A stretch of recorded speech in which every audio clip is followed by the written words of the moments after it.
Shalom, selamat hari Minggu. Saya berdoa hari ini lawatan Tuhan terjadi atas kita. Melawat setiap jemaat Dalung. Hari ini saya akan membagikan firman Tuhan yang saya beri judul Tetap Kuat di dalam segala keadaan. Be strong. Ya. Bapak Ibu Saudara, seperti yang kita ketahui saat ini Rusia dan Ukraina lagi dalam keadaan perang. Bapak Ibu bisa lihat itu gambar bom, tank dibom segala macam. Tentu dampaknya sangat merugikan bagi warga di sana. Akibat perang ini, ketenangan tidak ada lagi di sana. Ekonomi lumpuh, bisnis hancur-hancuran. Bapak Ibu, bukan hanya di sana keadaan begitu tertekan. Di Bali pun kita mengalami satu situasi yang cukup sulit. Efek COVID-19 ini membuat ekonomi di Bali menjadi stuck. Stagnan itu tidak bergerak, bahkan lumpuh. Kita bersyukur bandara internasional sudah dibuka hari ini. Dan kita berdoa ekonomi Bali akan pulih kembali dengan kedatangan turis di Bali ini. Karena kita tahu devisa terbesar di Bali adalah pariwisata. Dalam menghadapi situasi ini semua, kita harus menguatkan hati kita. Kita harus menguatkan iman kita. Dan sangat-sangat dibutuhkan hati yang percaya kepada Tuhan. Hari ini kita akan belajar dari surat Paulus kepada jemaat di Tesalonika supaya mereka tetap teguh, tetap kuat, tetap percaya kepada Tuhan meskipun mereka sedang mengalami masa sulit atau masa aniaya pada saat itu. Saya percaya ketika kita mendengar firman ini, kita akan dikuatkan dan lebih beriman lagi kepada Tuhan. Amin ya. Sebelumnya mari kita satukan hati, kita berdoa untuk firman ini membuka hati dan pikiran kita. Bapa, dalam nama Yesus kami minta hadirat-Mu saat ini. Engkau menjamah setiap kami Tuhan saat ini yang haus dan lapar akan firman-Mu. Kami berdoa Tuhan Kau kuduskan hati, jiwa, tubuh, pikiran kami Tuhan. Engkau bentengi dengan darah Yesus. Bahkan tempat ini disucikan, dikuduskan oleh kuasa darah Yesus. Dan segala penghalang dari si jahat yang mencoba mengambil firman-Mu dipatahkan, dibatalkan di dalam nama Yesus. Amin. Mari kita baca firman Tuhan di 1 Tesalonika 3 ayat 1 sampai 13. Saya baca yang ganjil, Bapak Ibu baca yang genap. Saya mau kita bersemangat karena hari ini kita akan membaca firman Tuhan. Baik, saya yang pertama. Kami tidak dapat tahan lagi karena itu kami mengambil keputusan untuk tinggal seorang diri di Athena. Kedua, lalu kami mengirim Timotius, saudara yang bekerja dengan kami untuk Allah dalam pemberitaan Injil Kristus, untuk menguatkan hatimu dan menasihatkan kamu tentang imanmu. Supaya jangan ada orang yang goyang imannya karena kesusahan-kesusahan ini. Kamu sendiri tahu bahwa kita ditentukan untuk itu. Sebab juga waktu kami bersama-sama dengan kamu, telah kami katakan kepada kamu bahwa kita akan mengalami kesusahan, dan hal itu seperti kamu tahu telah terjadi. Itulah sebabnya maka aku, karena tidak dapat tahan lagi, telah mengirim dia, supaya aku tahu tentang imanmu, karena aku khawatir kalau kamu telah dicobai oleh si penggoda, dan kalau usaha kami menjadi sia-sia. Ayat 6. Tetapi sekarang setelah Timotius datang kembali dari kamu, dan membawa kabar yang menggembirakan tentang imanmu dan kasihmu, dan bahwa kamu selalu menaruh kenang-kenangan yang baik akan kami, dan ingin untuk berjumpa dengan kami, seperti kami juga ingin untuk berjumpa dengan kamu. Maka kami juga, saudara-saudara, dalam segala kesesakan dan kesukaran, kami menjadi terhibur oleh kamu dan oleh imanmu. 8. Sekarang kami hidup kembali, asal saja kamu teguh berdiri di dalam Tuhan. Sebab ucapan syukur apakah yang dapat kami persembahkan kepada Allah atas segala sukacita yang kami peroleh karena kamu di hadapan Allah kita? Siang malam kami berdoa sungguh-sungguh supaya kita bertemu muka dengan muka dan menambahkan apa yang masih kurang pada imanmu. 11. Kiranya Dia Allah dan Bapa kita dan Yesus Tuhan kita membukakan kami jalan kepadamu. 12. Dan kiranya Tuhan menjadikan kamu bertambah-tambah dan berkelimpahan dalam kasih seorang terhadap yang lain dan terhadap semua orang, sama seperti kami juga mengasihi kamu. Ayat terakhir, kiranya dia menguatkan hatimu supaya tak bercacat dan kudus di hadapan Allah dan Bapa kita pada waktu kedatangan Yesus Tuhan kita dengan semua orang kudusnya. Bapak Ibu Saudara, dari surat Paulus ini jelas bahwa jemaat Tesalonika benar-benar mengalami pencobaan, kesukaran, dan tantangan dalam iman mereka. Ya, tadi kita baca di awal mereka dalam situasi tantangan. Banyak orang-orang Yahudi yang menentang mereka saat itu, bahkan mengancam supaya orang-orang yang sudah percaya kepada Injil, ya, itu kembali lagi kepada ajaran lama. Apa itu? Taurat misalkan, atau kepercayaan yang lainnya misalkan. Ya. Bahkan mereka itu dipaksa, ya, supaya tidak lagi beriman kepada Yesus. Ya. Begitu sulitnya situasi saat itu. Tetapi puji Tuhan, jemaat di Tesalonika imannya masih tetap teguh dan kuat. Tetapi Paulus dikatakan tadi masih ada perasaan khawatir dan was-was. Ya. Apakah ke depannya mereka akan tetap berdiri teguh imannya dengan situasi saat itu? Karena itulah Paulus menuliskan surat ini untuk meneguhkan dan menguatkan jemaat di Tesalonika. Lihat gambarnya ya.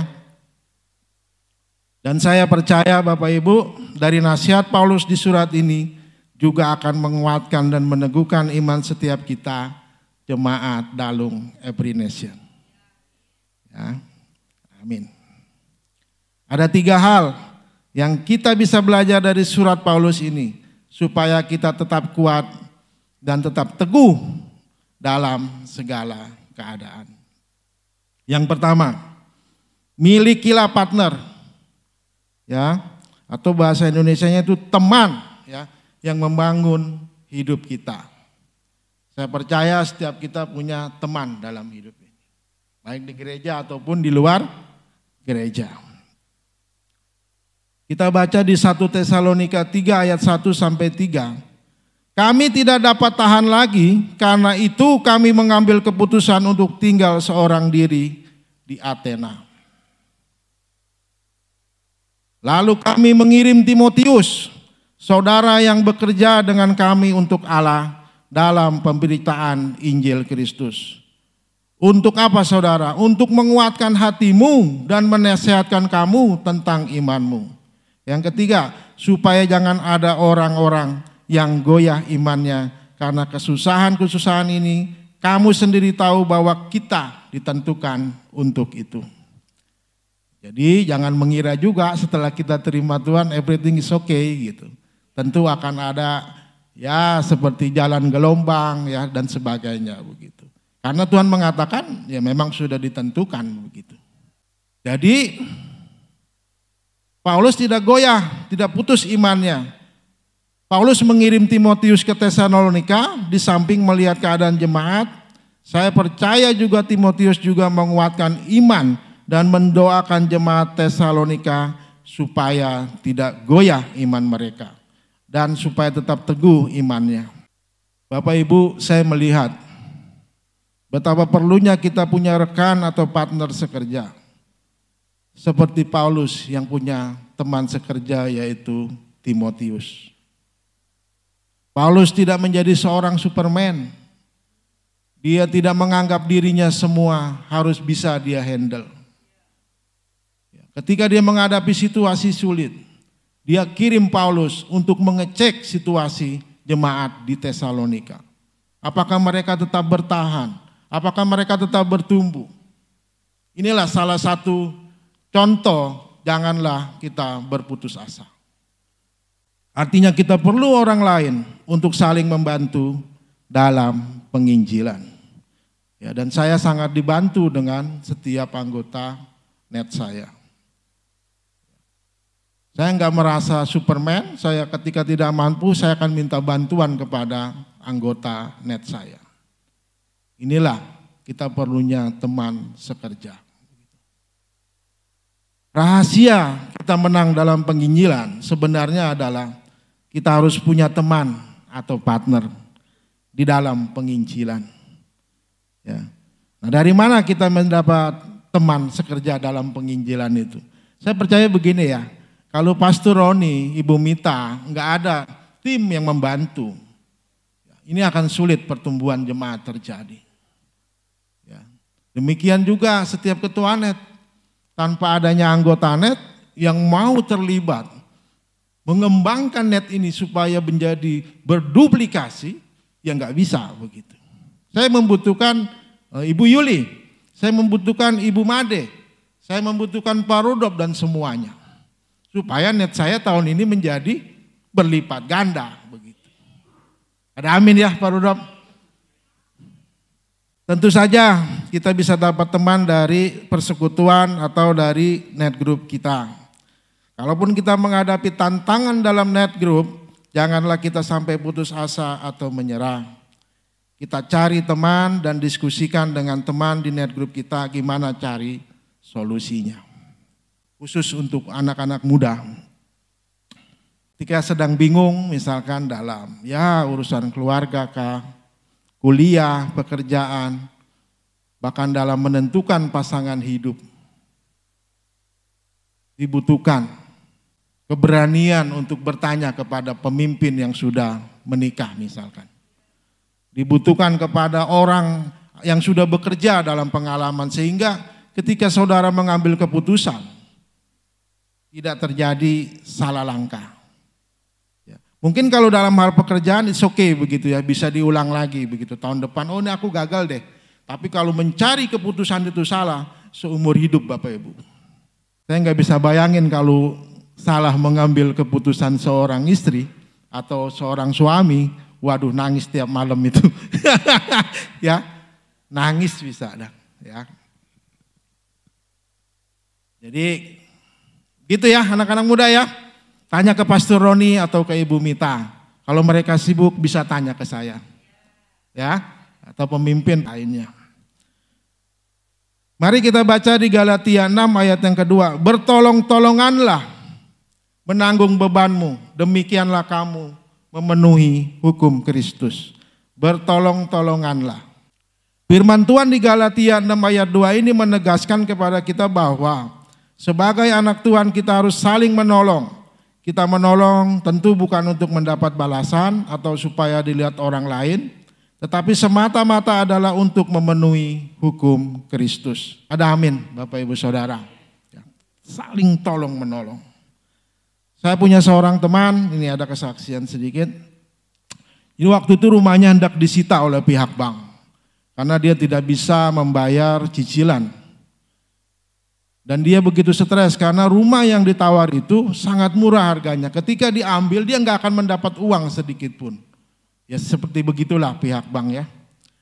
Saya sebagai temannya membantu dia.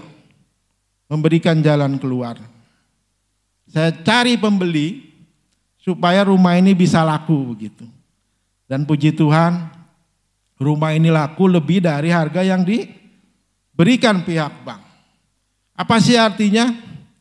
Ketika kita membantu teman kita, inilah yang Tuhan mau dalam hidup kita.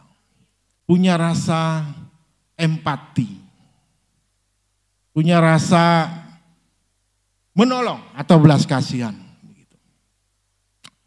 Yang kedua, jadilah berkat bagi orang lain.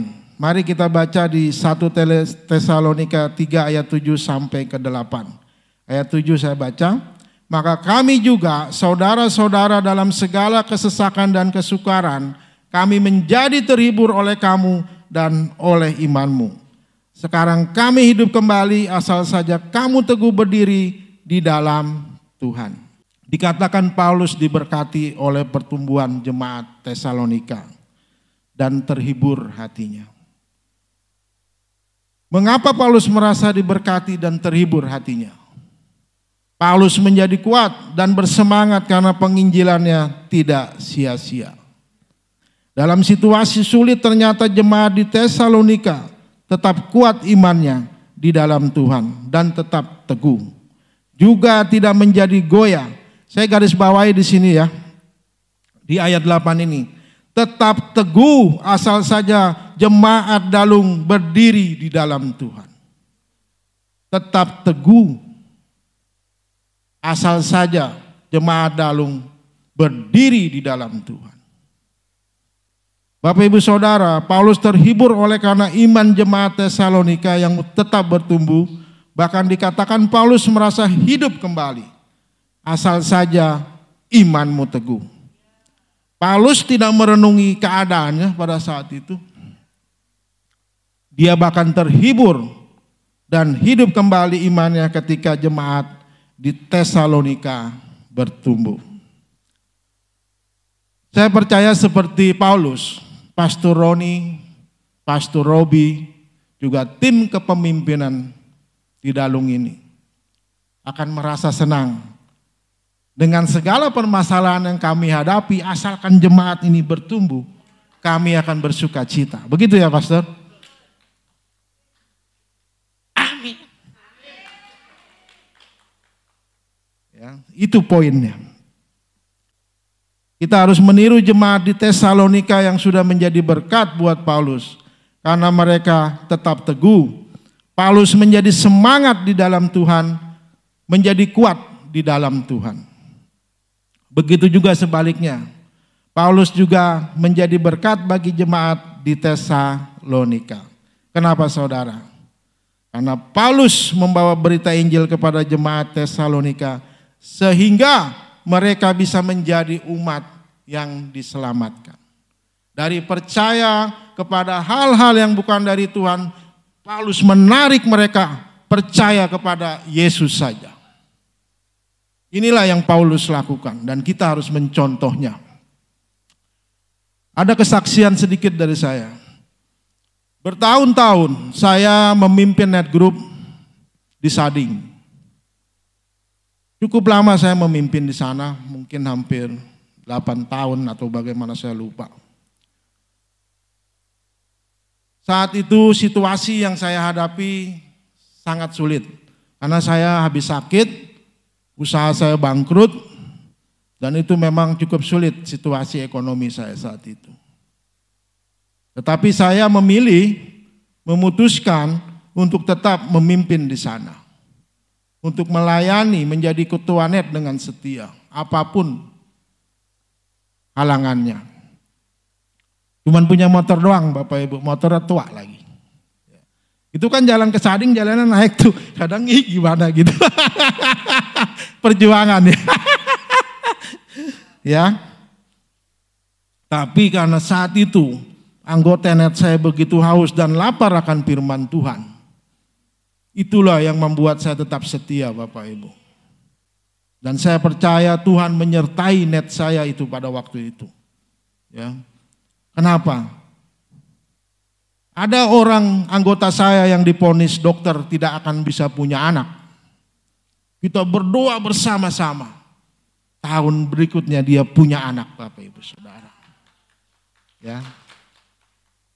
Jadi jangan percaya juga 100% dokter bilang Tuhan kita lebih hebat dari dokter. Ada yang sakit ketika kita berdoa menjadi sembuh. Ada yang sakit non fisik, spiritual dan non spiritual bisa Tuhan sembuhkan. Ya. Dan yang lebih menggembirakan Bapak Ibu, ada orang yang dari seberang diselamatkan dan menerima Yesus. Ya. Dan hari ini dia melayani bahkan menjadi pemimpin di sini. Ya. Ada yang belum bertumbuh imannya. Ketika dia mengikuti net group, imannya menjadi bangkit. Dan dia sekarang menjadi tim Aser.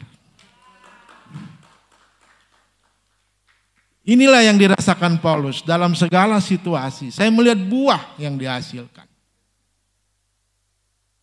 Ya. Sukacita. Jadi saya ketika mengaca ini, kalau saya lagi ngaca gitu ya, ternyata gitu.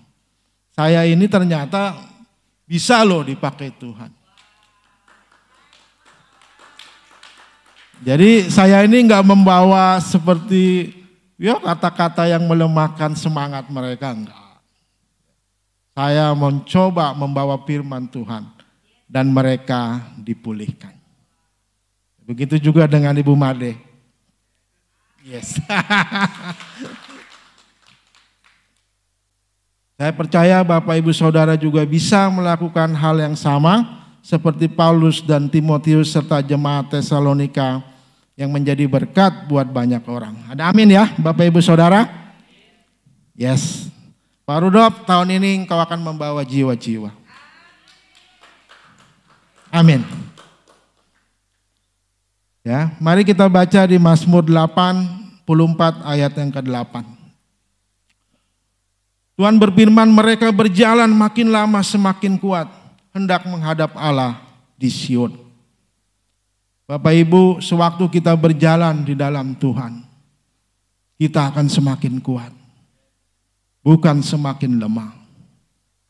Saya melihat bagaimana Pastor Roni dan Ibu Mita berjuang untuk jemaat ini. Bukan hanya tenaga, uang, waktu mereka berikan untuk jemaat ini. Dan kita melihat Pak Roni sudah ada pertumbuhan. Dan tahun depan kita akan berlipat ganda. Ya. Jadi begitulah kita akan semakin kuat. Yang ketiga, milikilah belas kasihan kepada orang lain. Kita baca di 1 Tesalonika 3 ayat yang ke-12. Dan kiranya Tuhan menjadikan kamu bertambah-tambah dan berkelimpahan dalam kasih seorang terhadap yang lain. Dan terhadap semua orang sama seperti kami juga mengasihi kamu. Bagaimana sih supaya kita punya belas kasihan kepada orang lain? Kita harus mengenal orang tersebut bukan hanya di permukaan atau cuma sekedar say hello saja. Tapi kita harus lebih akrab atau mencoba menjadi sahabatnya. Begini ya, jika saya mengenal Pak Rudolf hanya di gereja, hai Pak Rudolf, apa kabar? Hari Minggu doang nih. Terus ketemu minggu depan lagi, hai Pak Rudolf, apa kabar? Nggak ada sesuatu yang dia dapat dari saya. Biasa aja gitu loh. Dan saya percaya ketika Pak Rudolf menghadapi satu situasi atau tantangan, nggak mungkin loh dia cerita sama saya. Dia pasti cerita sama temannya, entah itu teman yang di luar Tuhan atau bagaimana. Ya dia cari teman yang menurut dia cocok begitu. Saya bersyukur saya sama Pak Rudolf bukan hanya sebagai teman, tapi kita seperti sahabat begitu. Bagaimana caranya? Saya mengunjungi Pak Rudolf. Setiap minggu saya katakan 2-3 kali mungkin saya telepon dia. Apa kabar Pak Rudolf? Bagaimana keluarga? Ya, itu yang saya lakukan. Dan saya percaya ketika saya sudah menjadi hubungan yang baik ini terjadi dengan Pak Rudolf ketika ada sesuatu dia akan telepon saya, minimal bagaimana nih Pak Wai doakan saya. Itu yang terjadi. Begitu juga dengan yang lainnya. Jadi Bapak Ibu Saudara, kalau kita tidak akrab atau tidak terlalu kenal, tentu kita tidak akan tahu persoalan yang dihadapi mereka. Dan kalau kita tidak tahu persoalan atau pergumulan yang sedang dihadapi orang lain, tidak mungkin timbul belas kasihan dari saya kepada orang-orang tersebut. Tidak mungkin. Karena ada pepatah bilang gini, tak kenal maka tak sayang. Ya begitu ya Bu ya. Tak kenal maka tak sayang. Dari pengalaman yang saya alami, ketika kita semakin punya waktu untuk mengunjungi teman kita, maka akan semakin terbukalah hati orang tersebut kepada kita. Ya, itu pasti. Itu ada timbal balik begitu. Ya. Karena itu Bapak Saudara, saya mendorong mari kita semua jemaat Dalung, mari kita luangkan waktu kita untuk lebih akrab dengan anggota kita, lebih akrab dengan teman grup kita. Karena saya percaya hidup ini enggak baik-baik saja. Langit enggak selalu biru. Tadi firman Tuhan mengatakan kita ditentukan untuk mengalami masa penderitaan. Ya. Masalahnya ketika Bapak Ibu Saudara mengalami satu tekanan, dengan siapa Bapak Ibu Saudara bercerita? Percaya enggak orang yang enggak punya teman itu bisa stres? Dia simpen itu di sini, bahkan bisa menjadi bom waktu. Ingat ya kemarin ada seorang ibu bunuh anaknya itu. Saking stresnya dia hidup. Coba kalau ada Pak Rudi. Atau Bu Endang misalkan. Enggak jadi dia mungkin melakukan hal seperti itu. Ada sesuatu yang dia keluarkan. Sehingga bebannya ini keluar. Jadi lega hatinya begitu. Banyak sekali contohnya. Kita harus punya teman, punya mentor. Pastikan setiap anggota net punya mentor. Ya, supaya ada yang menasihati, ada yang mendoakan. Satu kali saya pulang dari kerja, saya melihat ada tetangga saya, ibu itu sedang menangis menggerung-gerung. Saya kasihan melihat ibu itu, saya datangi ibu tersebut. Udah tua, bukan masih muda ya. Udah, jangan aneh-aneh begitu. Udah 50, belum 60 saya nggak tahu dah. Saya datangi ibu tersebut, ibu kenapa? Dia cerita, ini ya, poinnya di sini ya. Saya datangi dia, saya tanya, ibu kenapa nangis? Pak, saya harus dioperasi hari ini. Emang ibu sakit apa? Saya sakit ista. Itu udah 14 cm dia punya ininya ya. Udah besar sekali begitu. Kenapa ibu menangis? Di samping saya sakit Pak, menahan sakit ini, dia bilang. Saya harus dioperasi kata dokter hari ini. Karena kalau nggak dioperasi ini membahayakan jiwa saya, dia bilang. Terus bagaimana Bu? Boro-boro Pak saya mau operasi. Saya mau tes lab aja, saya baru jual televisi kemarin. Bu, imagine, bayangkan, orang ini kan nggak mampu nih, ya, dia nggak punya uang. Timbul rasa belas kasihan saya atas ibu tersebut. Ibu, mau nggak saya doakan? Dia dari agama lain. Mau. Ini yang saya suka. Dia merespon dengan cepat. Mau Pak, dia bilang. Saya doakan ibu tersebut dengan sungguh-sungguh. Saya berdoa, wow betul-betul itu hadirat Tuhan kenceng ya. Karena belas kasihan saya. Saya doakan 5 menit, 10 menit begitu. Saya tinggal. Apa yang terjadi Bapak Ibu? Sorenya dia bisa jalan. Padahal 3 hari dia kagak bisa jalan sebelumnya. Ini artinya bahwa Tuhan itu berkuasa. Saya masih belum puas. Saya doakin lagi yang hari kedua. Akhirnya ibu, dia bisa 2-3 hari kemudian dia bisa jualan lagi. Beri kemuliaan buat Tuhan. Jangan dikira cuman Awai aja yang bisa berdoa. Pak Rudolf juga bisa berdoa. Bu Endang juga bisa berdoa. Semua bisa dipakai Tuhan. Pak Dio, ini tahun depan Ibu akan jadi pemimpin Ibu. Saya exciting sekali hari ini. Ya, intinya jadilah mempunyai hati yang berbelas kasihan. Itu sesuai dengan firman Tuhan. Saya tutup dengan satu firman Tuhan di Matius 15 ayat yang ke-30. Kemudian orang banyak berbondong-bondong datang kepadanya, membawa orang lumpuh, orang timpang, orang lain, lalu meletakkan mereka kepada kaki Yesus dan ia menyembuhkan mereka semuanya. Ini artinya apa? Mereka tahu Yesus punya belas kasihan. Mereka berbondong-bondong dan lain-lainnya, itu berarti banyak banget penyakitnya. Bukan hanya kusta, lumpuh dan buta, banyak sekali. Jadi saya percaya, Bapak siapa nama tadi? Pak Andre Tiono. Aku berdoa firman ini membuat hatimu menjadi kuat kembali. Bahwa engkau orang yang berharga di hadapan Tuhan. Jangan kau berpikir siapa saya. Engkau berharga di hadapan Tuhan. Terimalah berkat yang dari Tuhan ini Pak Andre. Mulai hari ini andalkan Tuhan dalam hidupmu. Keluargamu menantikan ini sejak lama.